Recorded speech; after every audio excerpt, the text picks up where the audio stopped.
Hello. Today I chat with Pankaj Jain, who is a managing partner at Saka Ventures and had previously led and been part of the Indian tech scene for more than a decade, like 10 to 20 years. And we tell a story about what that looks like and how, if you want to understand Indian tech, Pankaj is a great person to understand it from. And so we look at Bangalore versus Delhi versus Mumbai, and we look at the kind of, uniform payment interface, UPI, and how that enables new kinds of financial tech within India.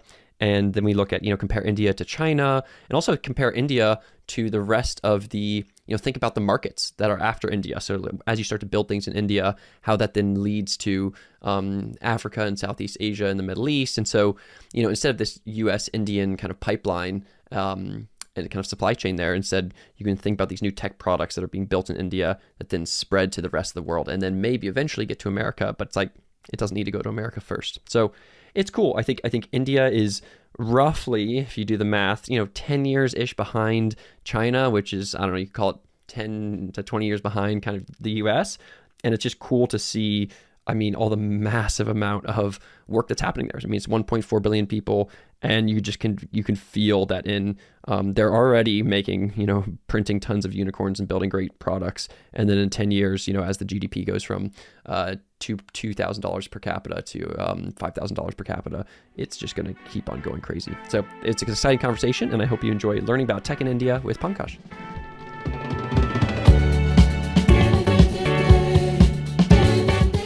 Hello, Rhys. I'm Rhys, co-founder of Root, and welcome to the Rhys Show. This century is a turning point in human history, and I'm here to help you navigate it. I hope you come away with a new understanding of the scientific, technological, and societal trends that are poised to radically reshape our world, and how you can work with those trends to become a live player in building a solar punk future. And today, I'm excited to chat with Pankaj Jain. Pankaj was the founder of Startup Weekend in India, then a partner at 500 Startups focused in India, and is now a managing partner at Saka Ventures, which is a seed stage, firm targeting, or a firm targeting seed stage startups, targeting a global market, and is based in New York, but it's probably still thinking about India. Pankaj, thanks for being on the show and welcome. Thanks, Rhys. I appreciate it. Good to be here. It's exciting. And Pankaj just got back from a 3-week trip all around the world, so we're blessed to have him, and he's jet lagged, but he's still here, which is exciting. No, I'm excited to do this, and the trip was great. So looking forward to talking about it. Yeah, exactly. I think just for a note for both for you and for myself and for the listeners, it's like, the goal here is to kind of tell a story about, tech around the world, and especially tech in India, and like how, your engagement there over the last kind of more than a decade. And so for us and listeners to understand what's happening in India, what's going on, and then what's going to happen in the future. So that's kind of the big kind of story arc. And I guess I wanted to start first before we actually get into your trip, in the last 3 weeks. I actually want to start at the beginning, where it's like, how did you start to get into the Indian startup industry, 10 years ago? And what was it like back then? What were you doing, and what was the kind of industry like, a decade ago? Wow, we're really going far back, and I'm going to date myself. But I had started my career on Wall Street many years ago, and it was great. I was blessed to have an opportunity to work with some amazing people very early in my career. But over time, I kind of got tired of Wall Street, and I wanted to go on to do something else. And wound up moving to India in 2007 to do a startup. I was trying to build something along the lines of TaskRabbit and Upwork for working class people. And the idea was can we provide better jobs and better opportunities for folks that are unskilled? And, India with a very large population, people are always looking for work, and people are always looking for workers. So I thought that was a pretty good market opportunity. And without doing as much homework as I probably should have in hindsight, I convinced my wife to quit her job, and we moved to India.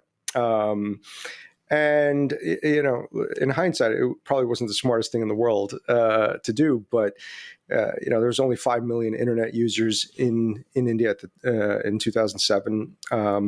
But, I went about trying to set up a company, look for co-founders, hire people, and kind of doing all the stuff that an early stage startup really needs to do.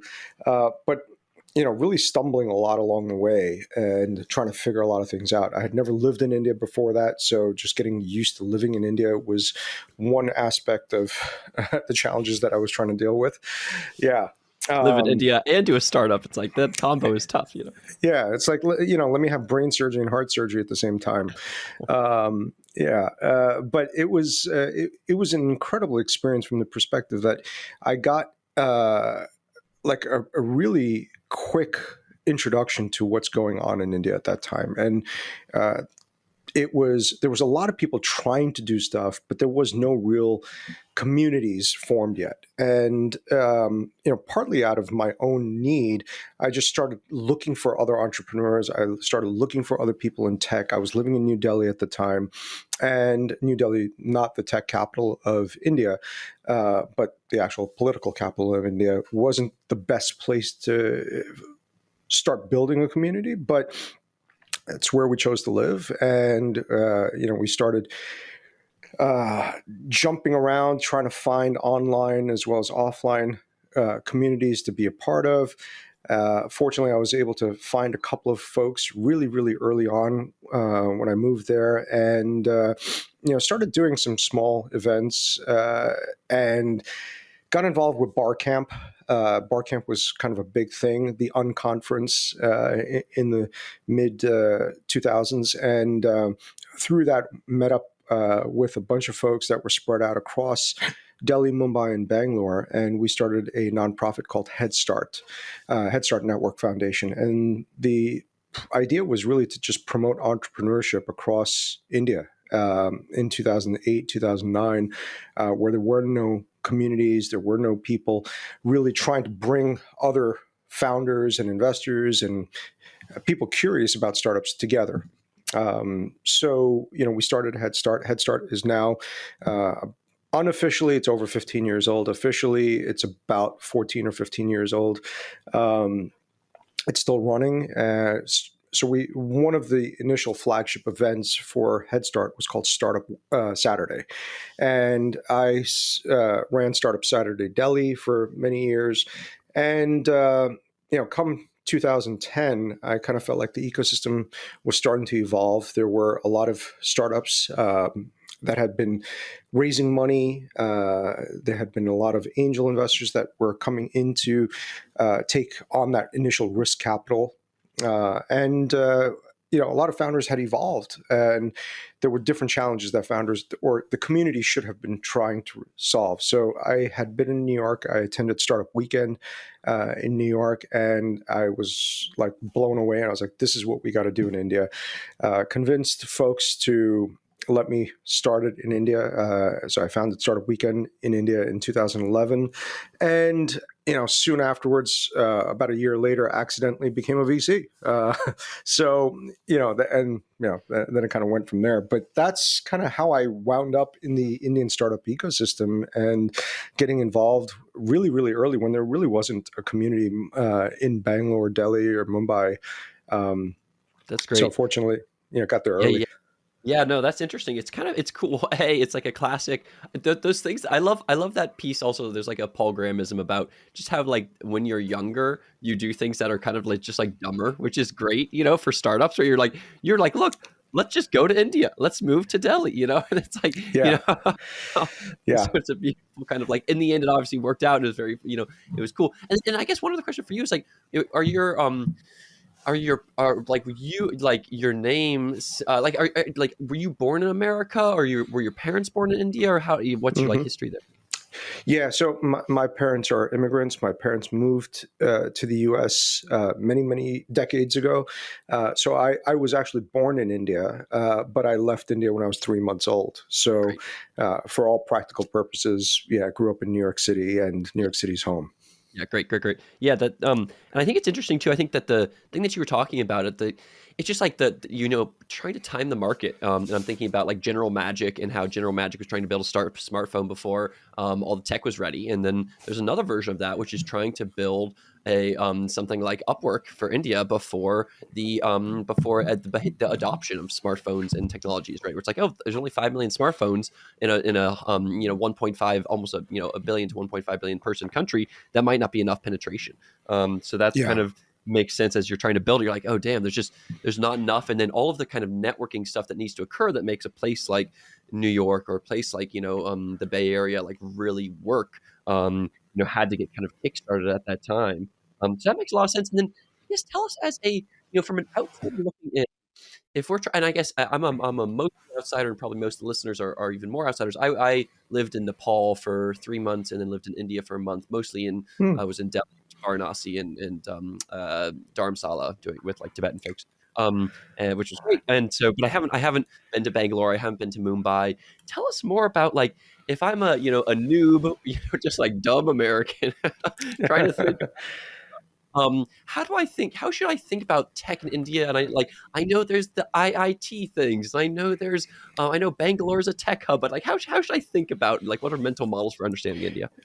Yeah, India is a very complex place, and it's a very fast moving and evolving place, and The there's a lot of Americans want it history. simplified. Give us. Yeah, yeah, yeah. There's no simplification when it comes to India. You got to immerse yourself in the complexity and love it. Otherwise, you will have to leave very quickly. So Delhi being the political capital of the world, and also a place where after India became independent, a lot of refugees flocked to. When India was partitioned into Pakistan and India, a lot of refugees came to India and Delhi specifically, and created a mindset where business was really important. A lot of them just had to start small businesses, because there was no jobs available at that time, right? So Delhi became a place or has become a place where people really know how to hustle. People know how to do business, and there's still a lot of the small business mindset there. So a lot of very successful entrepreneurs have come from Delhi. Not tech entrepreneurs, but historically, since independence, a lot of successful entrepreneurs came from Delhi. But over the last, I want to say, 35 years or so, maybe a little bit longer, 40 years, Bangalore has slowly developed into first a outsourcing hub, and eventually more of a tech startup hub. And so almost every major VC has an office in Bangalore. Most of the big tech companies in India have either been started from Bangalore or wound up moving to Bangalore, barring a few big ones that are still in Delhi. And really, it's just become, this, like, if you just took like Palo Alto and University Place, University Avenue, and kind of just compressed it, actually, if you blew it out into a whole city, that would be Bangalore. There are cafes on every corner. You just sit down anywhere in the city and have a conversation with somebody about a startup. There's somebody else at the next table who will chime in and have something to say, because they're also in the tech and startup world. Mumbai is a little bit different.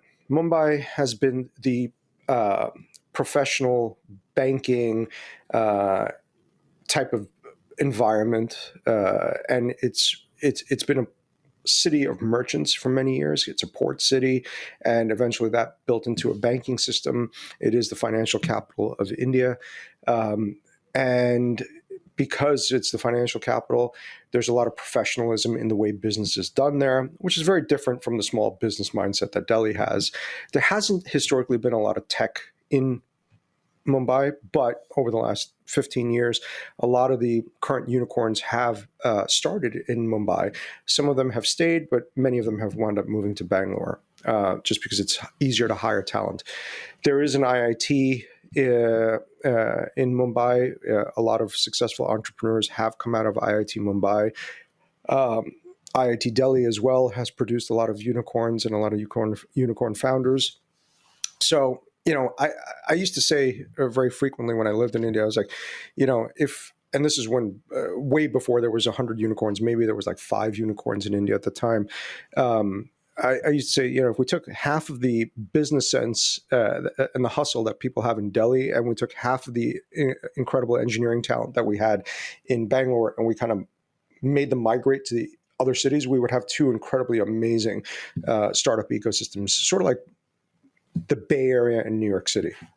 Yeah, that's interesting. That's great. That's a good. Yeah, it's kind of like, and kind of mapping the amount. So thanks for that overview. It's like, yeah, it makes sense that Delhi being in the Northwest, that when the partition happened, that yeah, Pakistan is right there, and so a bunch of kind of refugees and folks coming to India came there, and that you have a lot of hustle in Delhi, a lot of bottom up hustle. Also, the government is there, and so I'm thinking about it's not like Washington D.C. D.C. is kind of a weird thing. It could be kind of. It sounds a little bit in some ways. I'm thinking also about like Beijing, Shanghai, and like Shenzhen in China.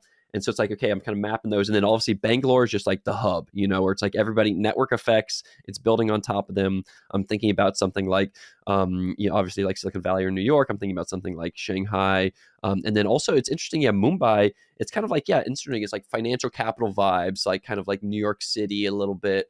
And so a little bit like more, a little bit older school. So, and tell me actually a thing about Bangalore, which is, it's down south. Does that, how does that play a role here? Because India is obviously a massive place. In the north, there's more English. The south, there's more different languages. What's the weather like in the south? Like, how does like Bangalore's position in the south like change its change whether people live there or not? Yeah, so I think Bangalore, because the weather is beautiful all year round, became kind of the destination of choice for a lot of U.S. expats that were returning back to India.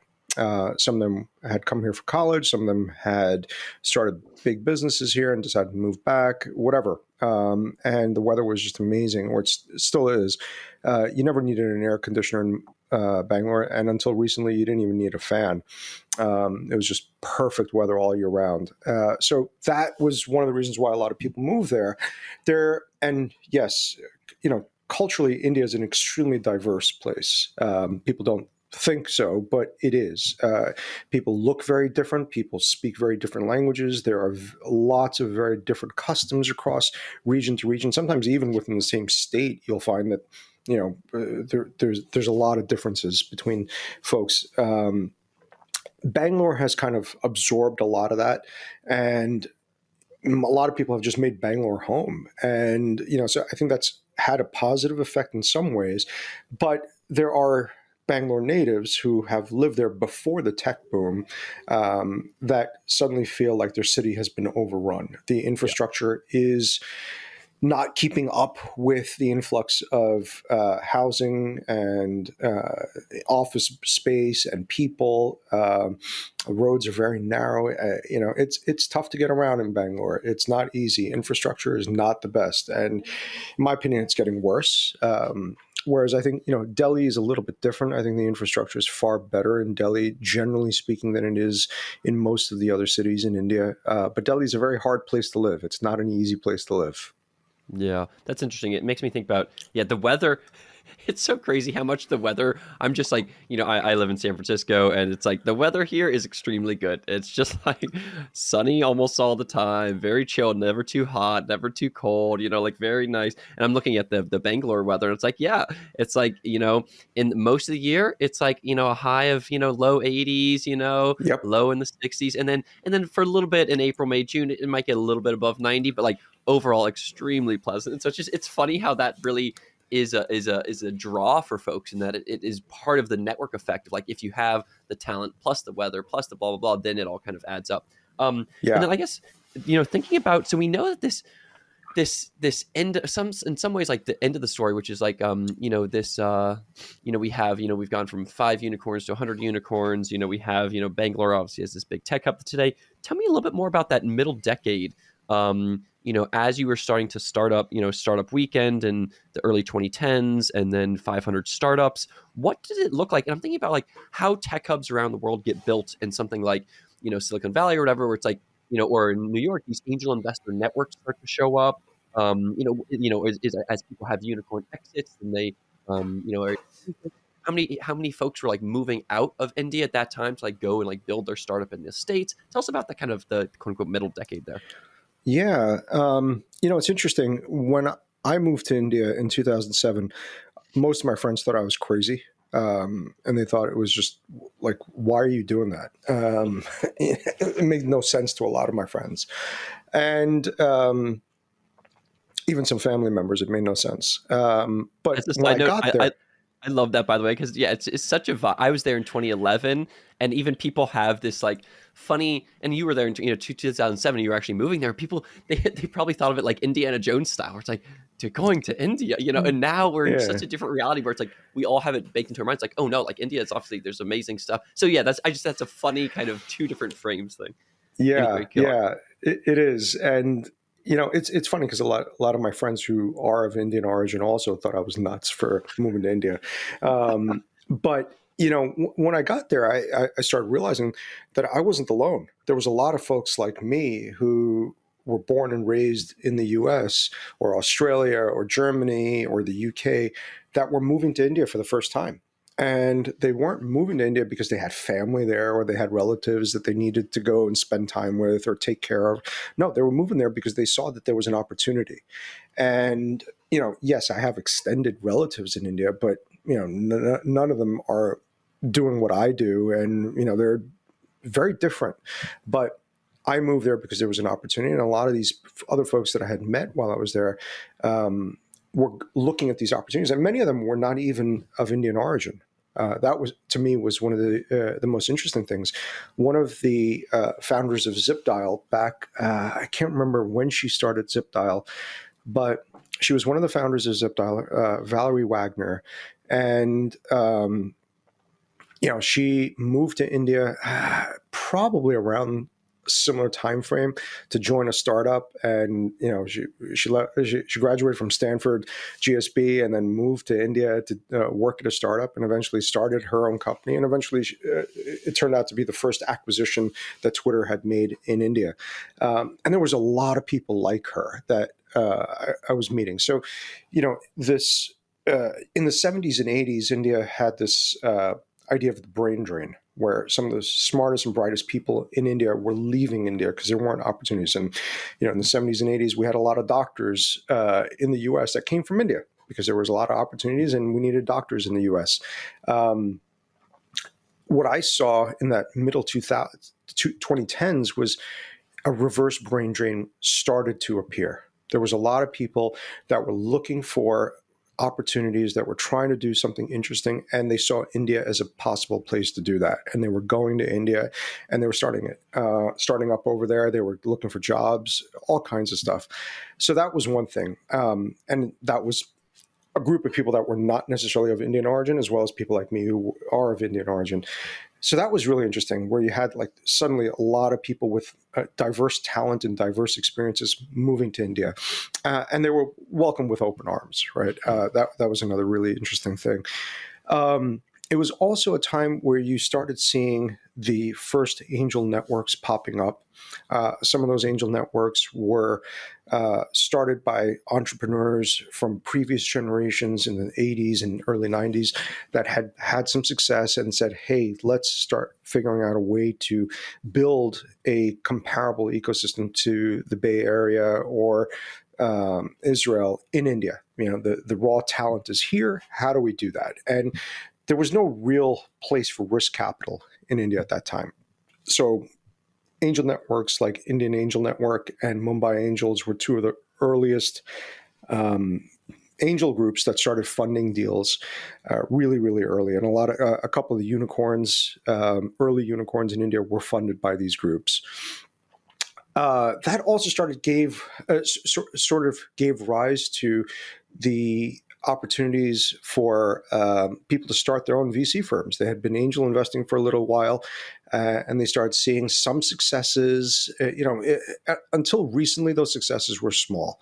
If I remember correctly, the average valuation for a seed stage company in 2012 was about maybe $150,000,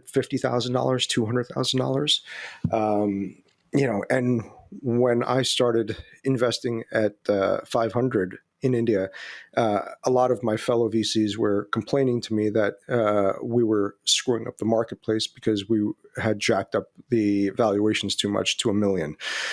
But we started seeing a lot of things starting to change around the time that Flipkart was founded. Flipkart was founded in 2010. And, I forget when they raised their Series A, but I think they raised their first large round from Tiger around 2012. So e-commerce started moving pretty quickly around 2012. A bunch of e-commerce companies and pivots into e-commerce started popping up, Myntra, Snapdeal, a couple others. And so e-commerce was that first wave of startups that started raising large amounts of capital. And Flipkart eventually became the first massive unicorn to be acquired by Walmart in 2018. So I kind of look at what's gone on in the Indian startup ecosystem as founding a Flipkart to exit a Flipkart. That was one slab in the middle. Before that and after that are very different. So the bell curve kind of looks like 2010 to 2018, where valuations were slowly rising. 2015 saw a massive drive towards food tech and investing in all kinds of food tech delivery apps and things like that. Most of them have withered away and died. And some of that is cultural. I think, I still kind of believe that India is a place where if you want something delivered, the restaurant will deliver it to you within a certain radius. And the only reason that a lot of the food delivery companies were doing well was because they were subsidized by the VCs, right? So order some Domino's pizza and you'll get, a discount if you use this app, right? So you got to use this venture funded app to get the delivery. And then, I think late 2015, 16, and early 17, you started seeing a little bit of a push towards AI and, moving beyond the initial business models that people were trying to copy from the Bay Area, right? E-commerce being one, social. There was a bunch of companies that were trying to do social in India for international markets that didn't work so well. But then you saw the next iteration of social for vernacular Indian content, which a lot of them have done well. Gaming started really taking hold, I would say around 2017, 2018. Crypto also started becoming really interesting in 2018 and 2017 in India. A lot of exchanges popped up during that time. Most of them have unfortunately died, and some of them have kind of reincorporated outside of India. But, there's been a lot of changes that have happened over the last 15 years. And, when people ask me all the time, like, how different is India today versus when I first landed there? And you really can't compare the two places. They are vastly different. And there's almost nothing that you could say is like, yeah, this is similar to what it was like 15 years ago, other than perhaps the drive that founders have to really build amazing businesses. Yeah.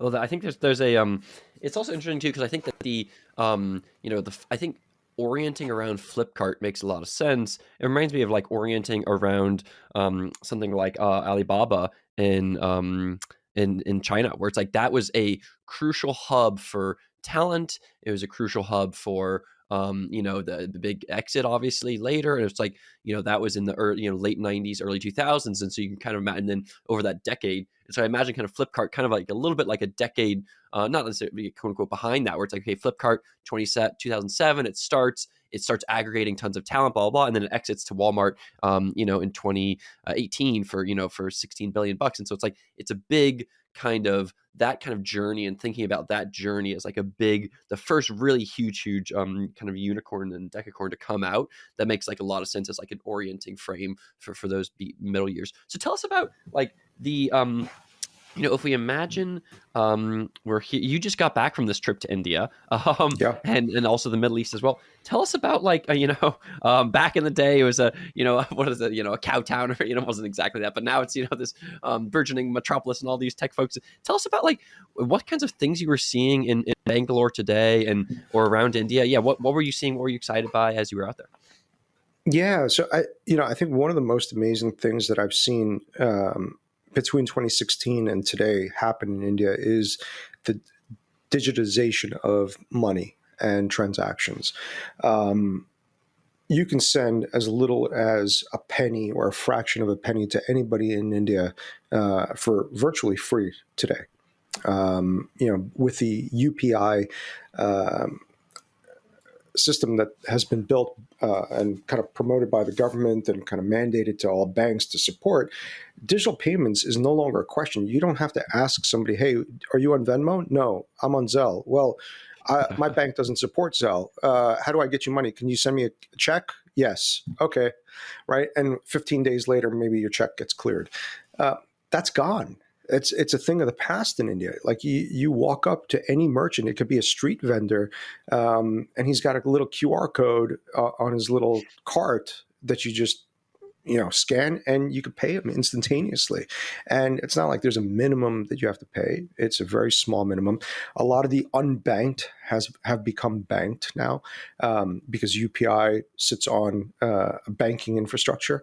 So that opens up a whole new world of opportunities for the unbanked to get into the financial system, whether you're talking about insurance, you're talking about lending services, credit, all kinds of stuff. So I think, to me, that is really, really exciting. I'm also really annoyed that I can't participate in that because I don't have all the requisite pieces in place in order to participate. But for folks who live in India, they are part of that whole infrastructure, Aadhaar, which is the biometric UID infrastructure that everything else is kind of being built on top of. It's amazing. Like you really don't have to think about payments anymore. What also is really interesting is, a couple of founders that I've been talking to are trying to build financial services, especially for women. And I met with two female founders who are building these solutions. One of them is focusing on more of the urban, young professional that is looking for more control over her finances, more access to investment opportunities, credit, et cetera, et cetera. And another one is building something similar, but more for the bottom of the pyramid, where women that aren't necessarily exposed to traditional financial infrastructure like we think of, but they're typically the bankers in their homes, and they manage the home finances. So that was an interesting thing to see, like how that opportunity is so massive. And India is going to be the largest populated country in the world, I think, by 2025, with 1.4 odd billion already. It's just a massive opportunity to build stuff over there. And the thing that people don't necessarily understand is India is still very much a developing country. There's still a relatively low per capita GDP, but that per capita GDP is growing rapidly. And a lot of the aspirations that people have are driving the need and the desire for solutions that we take for granted over here, right? Like everybody has a smartphone in India. Doesn't matter if you live on, $5 a day or $5,000 a day. You have access to the same infrastructure, financial infrastructure now. So that's been really, really interesting to see. Travel is another thing. Like I was blown away by the just sheer number of people that were transitioning or traveling through Delhi airport when I was there. It was unbelievable. Like I haven't seen it that packed and that busy in a very long time. People from all over the world, as well as domestic Indians traveling everywhere. So I think the travel industry is like everywhere we're seeing a massive boom in travel, but India specifically, I think domestic travel and folks that weren't necessarily traveling before. Like I was talking to somebody in Bangalore the other day, and there was a domestic worker who had never been on a plane before, but he still takes the train to go to his village and all, but his family he puts on a plane and they travel on a plane, right? And this is something new for a lot of people. So I think all of these things are really exciting to see, and when you put it into context, you're like, wow, here's somebody who might be making, let's say, $5,000 a year in salary, and meanwhile, his whole family is traveling on a plane to different parts of the country and experiencing things that they never would have before. So the quality of life for a lot of people is increasing very rapidly as well. Yeah, that's cool. I mean, yeah. Again, I think it's like, and correct me if I'm wrong, but like, yeah. So when I think about like, yeah, I mean, the GDP per capita here, it's like, yeah, you look, in 2000 in India it was roughly, less than 500. It was, and now it's, over 2000, almost 2500 in USD GDP per capita. While someone like China is now at something, like 12,000, GDP per capita. And so it's like, that's kind of you can kind of think of them as, and is it like a frame that I'm coming at this from is just kind of like, that India, and this is kind of like maybe too much of a negative frame, but maybe like it feels true to me or something, that like India, and I know there's also massive differences here, but like, think about India versus China, it's like that, like India's kind of like quote unquote 10 years behind China or something like that. And then like, is that an okay frame? How does that frame feel? So, India is a democracy. It's a very messy and complicated democracy. And, there are always things that can be done much faster when you live in an autocracy than when you live in a democracy. And there's a lot of self-interests or special interests in a place like India that have a voice, and they'll stand up and say, well, no, we don't want this, and we don't think this is good. Like religion is, like, you can't touch anything that has an effect or has an impact on people's religious views, right? You just can't do that in India. In a place like China, the government can do whatever it wants, right? So if they say, hey, there's going to be a road going through here, or there's going to be an airport built over here, it doesn't matter if you live there. You get out, or it gets built over you. That can't happen in a place like India, right? And just like it can't happen here in the US. So, there are pros and cons to it. Development is slower. Development is less of a straight path. It is more of a winding road. But I firmly believe that a lot of the policies that not just this government, but the India, it's at a very macro level, has implemented around education and uplifting women over the last decade. Those are all really good things that are going to play out over the next 20 or 30 years. I was talking to somebody when I was in India, and he was telling me that 80% of the world's chip design, semiconductor chip design, is done in India, right?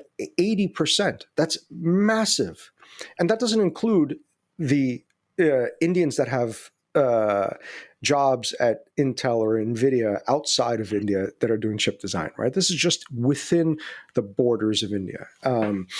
Right? When you start looking at stuff like that, you start realizing like the focus on education for the first 70 years since independence is really taking root now, and it's really starting to flourish because there are opportunities domestically now. People are choosing to stay. A lot of young people are choosing to stay in India and build that future. So it's going to be slower than China for sure. But I have no doubt that it's going to be an incredible journey, and it's going to be, if not the third largest economy in the world in the next 5 to 10 years, it's going to be a massive place that is going to create a lot of opportunity for a lot of folks. Yeah, no, totally. Yeah, I agree with all that. I think it's like I think it's a. Yeah, it's obviously in there's actually a good on your Twitter. There's this great that you took from your recent trip of India to drive of a fifth of all global growth by 2030. GDP per capita going from 2,300 to 5,200. All these GDP overall going from 3 trillion to 8 trillion. So it's like there is going to be this massive, all the education, all the kind of latent human capital that's there is going to go big. And it's cool to know like the specifics of India around like the UPI, the Unified Payments Interface, where it's like, I remember when that came, whatever, 5-ish years ago, 2016, when it came out, it was like, okay, cool. Is this thing actually, like, I was just like kind of like skeptical that it was going to work or something, but it sounds like it's all systems go, which is awesome. And so it's like, it's cool to know those specifics around the infrastructure there. How do you think about, like, one question that I have is like, why is it the case that, and it might just be, or let me know. Yeah, so we have like roughly 10 minutes left, and yeah. What I want to ask is like, so in India, or I guess I can go a couple different places here. The first place I actually want to go is, so how do you think about, you're investing, at Saka Ventures? What percent of, how do you think about the global market? What percentage of your investments happen in, the US or Europe or China or India versus other places? And then are there specific things that come into play as you're doing these kind of more global investments? Yeah, so I don't want to get into too much around Saka's thesis, just because of SEC rules and all that.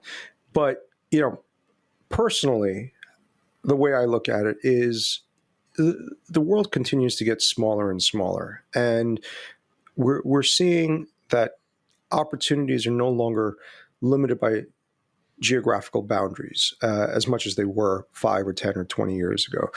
And I think countries like India are really poised to benefit greatly in that environment because there is a very large diaspora around the world. Indians, because historically really had to fight to survive, they have a certain grit and they're ready to move to any part of the world and really, really work hard. So, I think when I put that into kind of the context of investing globally, I think between the education, the grit, and the hustle, I think you have a opportunity here for startups in India to really build amazing businesses around the world. And if we just look at the evolution of large tech companies in the U.S. and how many of them have moved to focus on the Indian market over the last couple of years and see it as a large market. I think domestically as well, China is still a closed market for most businesses. Most businesses can't go to China. Now, India still holds on to a lot of its socialist beginnings from an economic perspective. So yes, there are licenses and all that stuff, but the Google of India is Google. The Facebook of India is Facebook, right? Like Twitter of India is Twitter. There's no homegrown company that is competing with the domestic or the larger global players.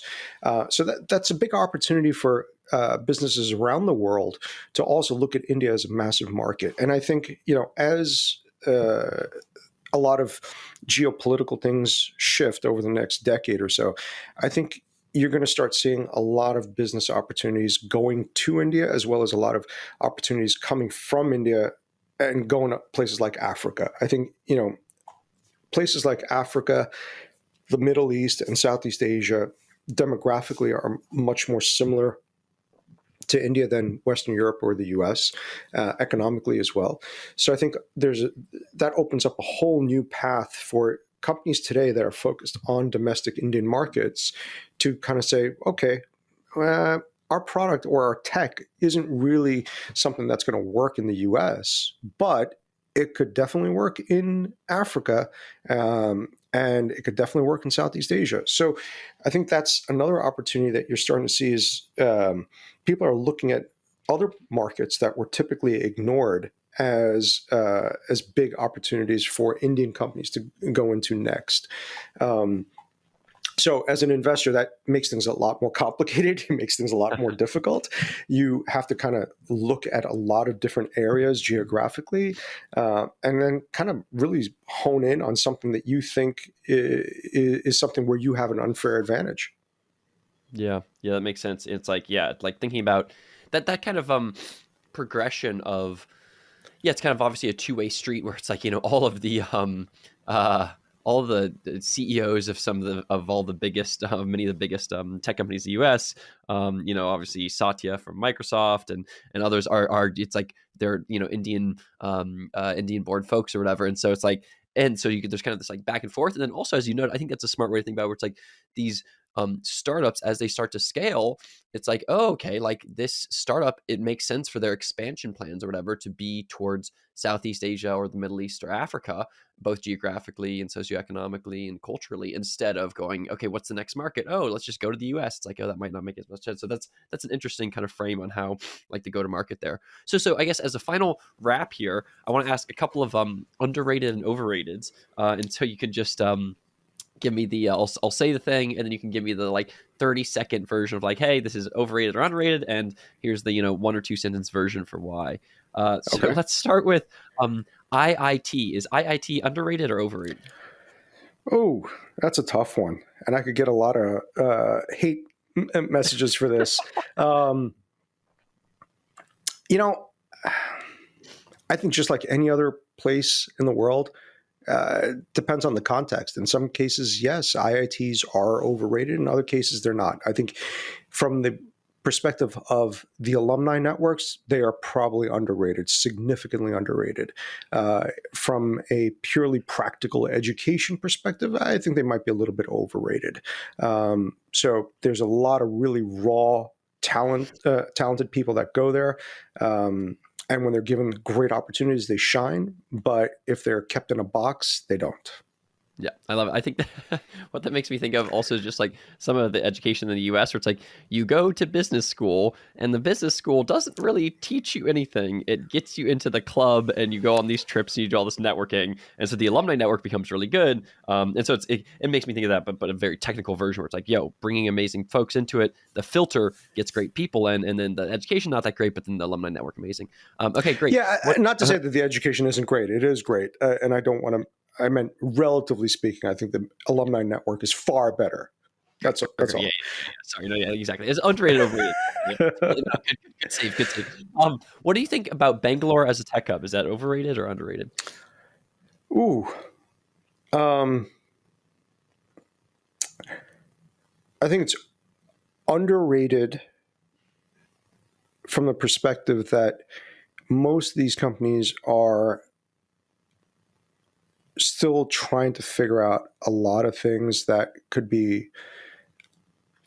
have significant global impact. And it's underrated in the sense that infrastructure is not as great as it could be or should be, but everyone's still building heads down and building some amazing companies. Yeah, got it. Yeah, that it is. It's underrated in that, yeah, everybody's, even though the infrastructure's not great, like people are just there and like building amazing stuff. And then it's a little bit overrated in the sense that, did I hear that like the actual like global impact of it thus far is a little Oh bit no, overrated? no, I meant it was underrated in the sense Oh, that people are building some amazing things. Like I invested in a robotics company over there that is building like a countertop chef. cool. There's another company out there that is building probably the largest electric EV bike network and just manufacturing anywhere, right? And so these are things that people don't necessarily talk about as much. So it's underrated. Got it. Beautiful. Yeah, exactly. That makes sense. Where yeah, it's just like yeah, man, so many amazing startups all around the world. And then I guess this final one is, this is kind of a weird, but yeah, I guess that the kind of if you think about like China and Africa, or actually yeah, what's the right way? Yeah, it's like again from a kind of a Western kind of American focused lens, it's like, okay, when you think about these other startup hubs, there's China, Africa, and India. how do you think about them in relationship to each other, and whether they're kind of the new markets there, whether they're overrated or underrated? Yeah, I think China is. I still think it's an underrated market, but it's a very closed market. It's a market that most of us don't really have a whole lot of insight into, and very few of us can actually ever compete in China. So I think the opportunity itself is underrated, but it is also overrated because most of us are never going to get access to it. Right. So Africa, on the other hand, I think is a significantly underrated opportunity still. People are just starting to scratch the surface of what can be done in Africa. I think China has been very smart, and they've kind of started in Africa really early, not necessarily from a tech perspective, but more from a hard infrastructure perspective. But I think even on the tech side, there's tremendous opportunities in Africa over the years. So I think it's significantly underrated. India, I think, is underrated from the perspective that a lot of the solutions are being built by Indians, are going to be transportable to other parts of the world. And that percentage of the world is actually much larger from a demographic perspective than the West, right? So I think that is a massive thing. Like even Latin America, it's probably more similar to India economically and demographically than most of Latin America is to the US. So, I think that's the underrating of the export of Indian tech, where it can go. Right Yeah. now, we're just looking at like the India-US corridor for the most part. But I think that is really India to the world.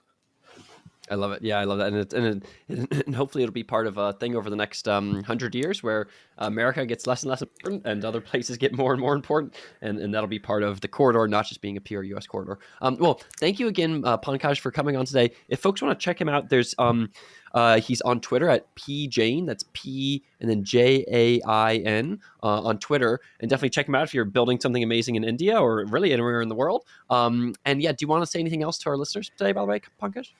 No, feel free to touch base with me on Twitter. I do check my DMs and try to respond to folks on a regular basis. And I definitely prefer using Twitter over LinkedIn and some of the other more complex, privacy intrusive social platforms. But yeah, definitely hit me up on Twitter. Beautiful. Well, thank you again so much today, Pankaj, and thanks for everybody for listening. Goodbye.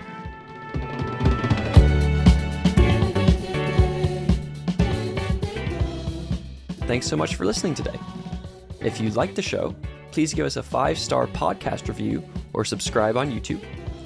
And if you'd like to chat about this episode with a community of amazing, smart, ambitious, divergent people, come on by and join our Discord.